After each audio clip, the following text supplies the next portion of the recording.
तर हिवाळी अधिवेशनात 75,000 कोटींच्या पुरवणी मागण्या सादर झालेल्या आहेत। महसूल वन विभागाकडून सर्वाधिक मागणी सादर करण्यात आली आहे। महसूल वन विभागाकडून 15,721 कोटींची मागणी आहे। पूरग्रस्त शेतकऱ्यांसाठी 15,000 कोटी रुपयांची मागणी करण्यात आली आहे। तर कृषी पंप, यंत्रमाग, वस्त्रोद्योग ग्राहकांसाठी 9,200 कोटींची मागणी आहे। तर लाडक्या बहिणींसाठी 6,103 कोटींची मागणी करण्यात आलेली आहे। एसटी महामंडळाच्या मदतीसह परिवहन विभागासाठी 2,008 कोटींची मागणी आहे। कुंभमेळ्यासाठी 3,000 कोटी रुपयांची मागणी सादर करण्यात आली आहे।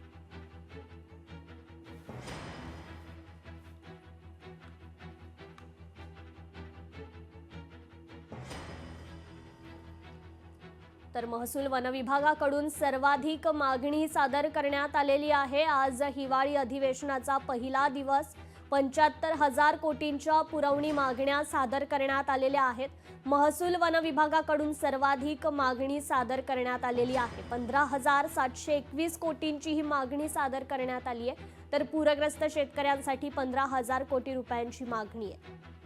लाडक्या बहिणींसाठी 6,103 कोटींची मागणी करण्यात आली।